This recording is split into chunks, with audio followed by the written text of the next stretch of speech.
बिस्मिल्लाहिर्रहमानिर्रहीम। Previous lecture में हमने डर्मेटोलॉजी मतलब स्किन के थोड़ा हमने देखा था कि इसकी लेयर्स कौन कौन सी होती हैं। उसके अलावा उसके एक्नी के कॉजेज़ वगैरह देखे थे, थोड़ा बहुत एक्नी को डिस्कस किया था। और हमने रेटिनोइड्स जो कि बेसिकली विटामिन के विटामिन ए डेरिवेटिव्स हैं और उसके बारे में डिस्कस किया था। बेंजाइल पेरोक्साइड के बारे में, सैलिसाइलिक एसिड, एजालिक और एंटीबायोटिक्स में तक जो है ना हमने प्रीवियस लेक्चर में जो है डिस्कस कर लिया था। अच्छा जी, आज जो हम मूव करने जा रहे हैं वो हम करने जा रहे हैं topical anti microbial antibacterial agents. ठीक है जी, टॉपिकल एंटीबैक्टीरियल एजेंट्स कौन कौन से आ जाते हैं। एक आता है bacitracin, clindamycin, neomycin, polymyxin, mupirocin, dapsone and retapamulin. ठीक है जी, इनमें से कुछ जो है ग्राम पॉजिटिव पे एक्ट करते हैं। 3 ड्रग ऐसी हैं जो कि ग्राम पॉजिटिव के लिए यूज़ की जाती हैं, रेटापामिलिन, म्यूपिरोसिन और बेसिट्रिसिन। ठीक है जी, ये ग्राम पॉजिटिव के लिए, बकाया जो ड्रग्स हैं वो ग्राम नेगेटिव के लिए ही यूज़ की जाती हैं। ठीक है जी, मूव करते हैं इन टॉपिकल एजेंट्स की तरफ। तो ये टॉपिकल एजेंट्स जो टॉपिकल एंटी बैक्टीरियल एजेंट्स हैं, ये basically against the Streptococcus and staphylococcus use किए जाते हैं। और स्टेफाइलोकोकस और स्ट्रेप्टोकोकस जो हैं ये काज कराते हैं स्किन इन्फेक्शन। कौन कौन से होते हैं? बेसिकली फॉलिकुलाइटिस, जिसमें हेयर फॉलिकल की इन्फ्लामेशन हो जाती है, स्किन एब्सेसिस। ठीक है जी, और उसके अलावा फेसाइटिस, सेलुलाइटिस, इम्पेटिगो। ठीक है जी, ये सारे के सारे क्या हैं? ये बेसिकली कॉमन स्किन इन्फेक्शन हैं जो कि बेसिकली काज कौन करता है इनको? स्ट्रेप्टोकोकस और स्टेफाइलोकोकस जो है काज करता है। उसके अलावा बहुत सारे ऐसे ग्राम पॉजिटिव और ग्राम नेगेटिव बैक्टीरिया के इन्फेक्शन ऐसे हैं जो कि सिर्फ और सिर्फ स्किन तक लिमिट नहीं रहते, वो बाज़ोकात क्या करते हैं कि सिस्टमेटिक सर्कुलेशन में भी आ जाते हैं। ठीक है जी, स्प्रेड हो जाते हैं। अच्छा, टॉपिकल एजेंट्स में मैंने बताया था कि कुछ ड्रग्स जो हैं ग्राम पॉजिटिव के लिए यूज़ की जाती हैं। यहाँ मैंने बताया था कुछ ड्रग्स जो हैं ग्राम पॉजिटिव के लिए यूज़ की जाती हैं, कुछ ड्रग्स जो हैं ग्राम नेगेटिव के लिए यूज़ की जाती हैं। ठीक है जी, जैसे कि ये जो है ये ग्राम पॉजिटिव के लिए यूज़ की जाती है। ठीक है जी, रेटापामिलिन, और ये पॉजिटिव बेसिट्रिसिन और मेप्रोसिन, ये जो है ग्राम पॉजिटिव के। ये 3 ड्रग्स ऐसी हैं जो ग्राम पॉजिटिव बैक्टीरिया के यूज़ की जाती हैं। अच्छा, अब मूव करें इसकी तरफ। तो ये कौन सी ड्रग्स होती हैं? ये 3 ड्रग्स जो यहाँ पे लिखी हुई हैं। एक ड्रग है बेसिट्रिसिन, ठीक है जी, दूसरी है म्यूपिरोसिन और तीसरी है रेटापामिलिन। ठीक है जी, ये तीनों की तीनों ड्रग्स ऐसी हैं जो कि यूज़ की जाती हैं फॉर ग्राम पॉजिटिव। अच्छा, बेसिट्रिसिन क्या है? बेसिट्रिसिन बेसिकली एक पेप्टाइड एंटीबायोटिक है और ये टॉपिकली यूज़ की जाती है फॉर ग्राम जो है पॉजिटिव बैक्टीरिया के लिए। और it is used if use systematically it is toxic. इसको सिर्फ और सिर्फ टॉपिकल यूज़ किया जाता है। अगर से इसको हमने ओरल यूज़ करना शुरू कर दिया या सिस्टमेटिकली यूज़ करना शुरू कर दिया तो ये टॉक्सिक जो होती है, इसलिए हम इसको नहीं करते। Use as a prophylaxis against infection after burn, usually with neomycin combination. ठीक, इसको जो है प्रोफाइलेक्सिस एजेंट के तौर पे इस्तेमाल किया जाता है मखसूस जब बर्न, जब मतलब कोई हमारा स्किन वगैरह जल जाती है तो उसके बाद, जलने के बाद जो है हम ऊपर लगा देते हैं। क्यों लगा देते हैं? इसलिए लगा देते हैं कि फर्दर जो है किसी स्किन इन्फेक्शन के चांसेस माइक्रोब्स को ना मिल सकें। ठीक है जी, और ये कॉम्बिनेशन में आता है, नियोमाइसिन की कॉम्बिनेशन में। ठीक है, उसके अलावा म्यूपिरोसिन, ये प्रोटीन सिंथेसिस इनहिबिटर की ड्रग है, ये यूज़ की जाती है एम्पेटिगो। ठीक है जी, एम्पेटिगो और मेथिसिलिन रेजिस्टेंट स्टेफाइलोकोकस इन्फेक्शन के लिए। अच्छा जी, एम्पेटिगो मैं आपको दिखा देता हूँ। यहाँ पे ये फेमस है स्किन, यहाँ पे लिखा हुआ है, यहाँ पे दिखाया भी हुआ है।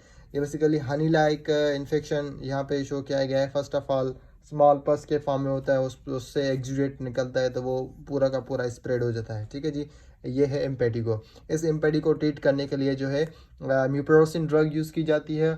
और ठीक है, यहाँ पे मैं आपको इससे दिखा दूँ कि एक जो है एम्पेटिगो के लिए रेटापेमिलिन ड्रग यूज़ की जाती है और म्यूपिरोसिन, ये 2 ड्रग्स ऐसी हैं जो कि दोनों की दोनों प्रोटीन सिंथेसिस इनहिबिटर हैं और ये म्यूपिरोसिन के लिए यूज़ की जाती हैं। यहाँ पे मैं इसको लिख दूँ, ये एम्पेटिगो के लिए यूज़ की जाती हैं और ये दोनों के दोनों प्रोटीन सिंथेसिस इनहिबिटर हैं। ठीक है जी, और बेसिट्रिसिन के बारे में हमने एक खास बात पढ़ी थी कि ये सिर्फ और सिर्फ टॉपिकल यूज़ के लिए की जाती है, सिस्टमेटिक यूज़ में ये जो है ये टॉक्सिक हो जाती है। अच्छा जी, अब मूव करते हैं टुवर्ड्स ग्राम नेगेटिव। ठीक है जी, हमने बताया था कि कुछ ड्रग्स जो हैं टॉपिकल एजेंट्स जो हैं ग्राम पॉजिटिव के लिए यूज़ की जाते हैं, कुछ और जो है ग्राम नेगेटिव के लिए। हमने ग्राम पॉजिटिव की स्टडी कर ली, ठीक है जी। और अब हम मूव करेंगे towards the gram negative.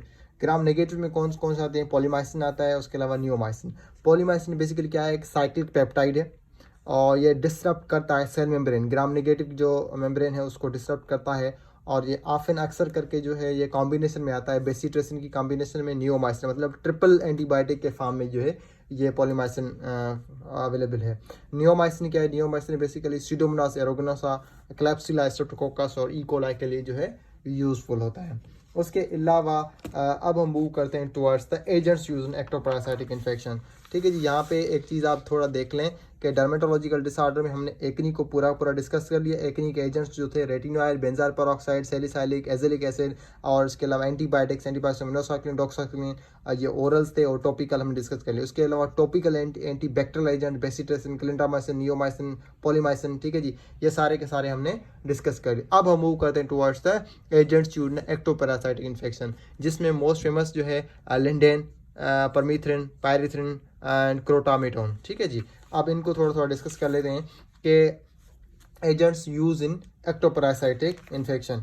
एक्टोपैरासाइटिक infection का क्या मतलब है? मतलब ये कि हमारे जो है ऊपर जो है स्किन के ऊपर जो है ये एज अ जो इन्फेक्शन भी काज कर सकते हैं और बाज़ों का जो है वो हमारे ऊपर डिपेंडेंट होते हैं। जैसे कि छोटा सा एग्जांपल ले लें कि जैसे लाइस है हमारी, ठीक है जी, जिसको सिंधी में तो जुएँ कहते हैं, ठीक है, उर्दू में मेरे ख्याल से यही कहते होंगे। तो ये जो है बेसिकली एक्टोपैरासाइट है हमारा। अच्छा जी, इसमें दो चीज़ें लिखी हुई हैं लिपिन कॉर्ड में, एक पेडिकुलोसिस और दूसरा है स्केबीज। ये दोनों क्या है? एक्टोपैरासाइटिक इन्फेक्शन से। पेडिकुलोसिस क्या है? हेयरी बॉडी जो है बेसिकली जो भी पार्ट है हमारा, ठीक है जी, वहाँ पे जब मतलब हेयर वाले पार्ट्स जो हैं वहाँ पे अगर कोई इन्फेक्शन, जैसे कि हमारा हेड है, हेड में हेयर्स होते हैं बहुत सारे, अगर इसमें कोई इन्फेक्शन आ जाता है तो उसको हम टर्म देते हैं पेडिकुलोसिस, ठीक है जी, और उसमें इन्फ्लामेशन होती है। इसके भी इसको काज कराने वाला सरकोप्टेस के भी है, ये एजेंट है बेसिकली, इसका एनिमल ही है, एक्टोपैरासाइट है ये। और पेडिकुलोसिस जो है 3 तरह के लाउस काज कराती हैं। एक होता है पेडिकुलोसिस कैपाइटस, पेडिकुलोसिस कॉर्पोरिस और दूसरा होता है थीरियम प्यूबिस। ठीक है जी। ये प्यूबिक या क्रेब लाउस उसको कहते हैं और कॉर्पिस को जो है बॉडी लाउस कहते हैं, कैपाइटस को जो है हेड लाउस कहते हैं। ठीक है जी। एजेंट्स कौन से यूज़ करते हैं? जैसे कि मैंने बताया लिंडेन एक एजेंट यूज़ होता है जो कि बेसिकली ये किल करता है लाइस को। ये बेसिकली पेडिसुलोसाइड है और उसके अलावा ये स्केबिसाइड है। पेडिसुलोसाइड और इसके अलावा स्केबिसाइड है, मतलब ये किल करता है। ये शैम्पू और क्रीम्स में जो है ये एजेंट अवेलेबल होता है। उसके बाद एक फेमस एजेंट है जो कि बेसिकली परमीथ्रिन, पायरिथ्रिन और क्रोटामेटन। ये बोस्ट परमीथ्रिन बेसिकली क्या करता है? ये न्यूरोटॉक्सिक एजेंट है, ठीक है जी, neurotoxic to lice, preferred over lindane for lice and scabies treatment. ठीक है जी। ये जो है लिंडेन से भी ज़्यादा इफेक्टिव है, इसके लिए हम लिंडेन की बजाय इसको प्रेफर करते हैं बाज़ों का। पायरिथ्रिन ये पेस्टिसाइड है और इसमें अगर पिप्राइनल ब्यूटाऑक्साइड होता है तो वो क्या करता है? प्रिवेंट करता है lice metabolism of pyrethrin, thereby enhancing its effect. अगर पायरिथ्रिन काम है, एक है परमीथ्रिन जो कि न्यूरोटॉक्सिक है, दूसरा है पायरिथ्रिन जो कि पेस्टिसाइड है। अगर इस पेस्टिसाइड में पिप्राइनल ब्यूटाऑक्साइड केमिकल होता है तो वो क्या करता है? लाइस की जो मेटाबॉलिज्म वाली जो होती है ना कैरेक्टरिस्टिक होती है, लाइस मेटाबॉलिज्म करती है इस ड्रग को, तो वो नहीं कर पाती। ये फर्स्ट लाइन एजेंट है किसमें? पेडिकुलोसिस में, ठीक है जी।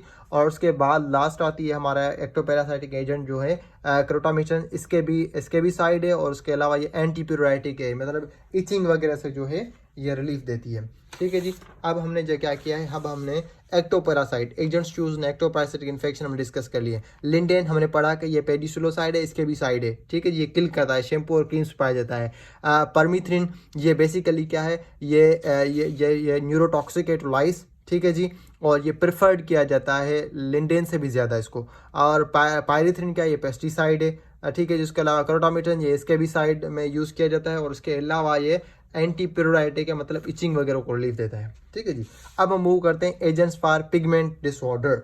ठीक है जी। पिगमेंट डिसऑर्डर में आपको थोड़ी सी मैं दिखा दूं कि पिगमेंट डिसऑर्डर यहाँ पे लिपिन कॉर्ड में इन्होंने कुछ इस तरीके के दिखाए हुए हैं। ठीक है जी। ये क्या है? ये बेसिकली देख रहे हैं आप उस जो हैंड है उसमें से क्या है, पिगमेंट्स जो हैं गायब हो गई हैं, ठीक है जी, मतलब कम हो गई हैं। तो कई बाज़ोकात क्या होती हैं कि ज़्यादा हो जाती है पिगमेंट्स, और बाज़ोकात ये क्या होती हैं, पिगमेंट्स कम हो जाती हैं। जब कम हो जाती है उसको टर्म दिया जाता है विचलिगो, ठीक है, विटाइलिगो। अब इसको फर्दर डिस्कस करेंगे तो आपको बहुत सारी चीज़ें आपको इससे भी पता चल जाएगी। Agents use for the pigment disorder. अच्छा, मोस्ट फेमस जो एजेंट्स है वो दो ही हैं। कौन कौन से हैं? एक है हाइड्रोक्विनोन, दूसरा है मिथॉक्सीसैलिन, ठीक है जी, हाइड्रोक्विनोन और मिथॉक्सीसैलिन। अब अगर हम बात करें, they are use for the treatment of hyper pigmented skin and vitiligo, ठीक है जी। बेसिकली क्या है, अगर हाइपर पिगमेंट मतलब ज़्यादा पिगमेंट है होगी या तो कम होगी, कम होगी तो उसको हम कहते हैं विटाइलिगो, अगर ज़्यादा होगी तो hyper pigmented. Body when produce too much melanin, ठीक है जी, दैट कॉज हाइपर पिगमेंटेशन, ठीक है जी। जब मतलब हमारा क्या है, हार्मोन होता है ना, ठीक है जी, उसकी अगर मेलानिन की सिंथेसिस ज़्यादा से ज़्यादा हो रही होती है तो, ठीक है जी, मेलानिन की सिंथेसिस ज़्यादा होती है तो वो क्या करता है, हाइपर पिगमेंटेशन लीड करता है, ठीक है जी। अब हम यूज़ देखते हैं हाइड्रोक्विनोन क्या है। Hydroquinone basically topical skin whitening agent है, ठीक है जी। ये क्या करता है, जब पिगमेंट बढ़ जाते हैं ना तो उसको कम कराता है, रिड्यूस कराता है। Hyper pigmentation associated with freckles and melasma. Freckles कहते हैं जब एक्स्ट्रा पिगमेंट हो, ठीक है जी। मतलब क्या, एक आपको मैं छोटा सा एग्जांपल दे दूं ना, यहाँ पे आपको चीज़ें थोड़ी थोड़ी क्लियर होना स्टार्ट हो जाए। देखें, एक तो है आपकी स्किन है, ठीक है जी, उस स्किन पे क्या है, ब्राउन और जो है ग्रे पेचेस हैं, ठीक है जी, पूरे के पूरे पेचेस हैं, ब्राउन और ये ग्रे के पेचेस हैं। इन पेचेस के साथ साथ क्यों है एक्स्ट्रा पेचेस आपके साथ, मतलब ये डॉट और लाइक है। अब ये पेचेस हैं उसको आप कहेंगे मेलास्मा, ठीक है जी, जो बड़े बड़े पेचेस है ब्राउन और ग्रे के, और जो छोटे छोटे एक्स्ट्रा पेचेस हैं उसको आप कहेंगे फ्रेकल्स। मतलब ये जो है ये मेलास्मा है और इसको क्या कहेंगे, फ्रेकल्स, ठीक है जी। ये इन दोनों को जो है कम करता है। और इसके अलावा the use in combination topical retinoid to treat photo aging. अच्छा जी, अब मैकेनिज्म ऑफ एक्शन क्या है, ये मेलानिन को कैसे रिड्यूस करता है, ये आप थोड़ा सा इसको देख लें। होता ये है कि they inhibit the tyrosine kinase enzyme that is required for the synthesis of melanin. क्यों? जब टायरोसिन और डोपामाइन ये जो है कन्वर्ट होते हैं किसमें, डोपाकोइनोन में।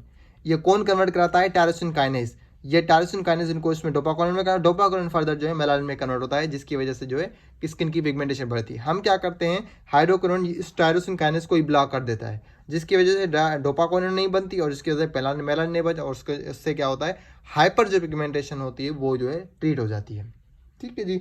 एक हमने डिस्कस कर ली। अच्छा जी, उसके बाद एक और चीज़ बुक में लिखी हुई है कि हाई डोज ग्रेटर देन 4% और प्रोलॉन्ग यूज कार्सिनोजेनिक। इसका हाई डोज जो है वो कार्सिनोजेनिक, एडियस इफेक्ट, स्किन इरिटेशन। अच्छा जी, एक हाइड्रोक्विनोन ड्रग है, दूसरी हाइड्रोक्विनोन से ब्लॉक करने वाली ड्रग है जिसको हम कहते हैं मोनोबेंजोन। ये हाइड्रोक्विनोन से ही बिलोंग करती है।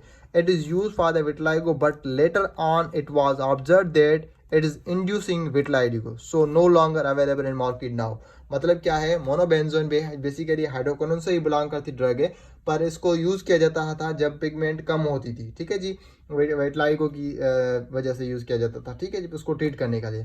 पर बाज़ औक़ात काफ़ी टाइम यूज करने के बाद ये पता लगा कि ये खुद विटलाइगो जो है काज करवा रही है, इसलिए इसको जो है मार्केट से रिमूव किया गया है।